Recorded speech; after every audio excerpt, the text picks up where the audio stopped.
What's up, everybody? Darren Hartwell here to help you combat those bye week blues with a look at 3 must-add players on the fantasy waiver wire for Week 8.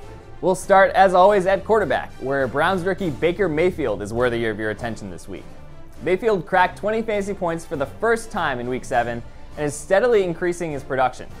I expect that upward trend to continue this week against a mediocre Steelers secondary, allowing the 4th most fantasy points to opposing quarterbacks this season. I don't love the running backs out there right now, but you might as well add Jalen Richard of the Raiders after Marshawn Lynch's trip to the injured reserve. Oakland's offense has been pretty brutal this season, but with Amari Cooper also gone, the Raiders need to give the ball to someone. Doug Martin could take away some touches in the run game, but Richard is very active in the passing game and should see his volume spike. We'll finish off at wide receiver, where I'm targeting Packers veteran Randall Cobb.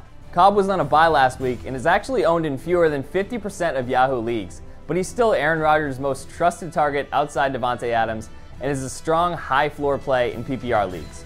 You'll have to monitor that hamstring injury, but Cobb is a must-add who could pay dividends later on if he stays healthy.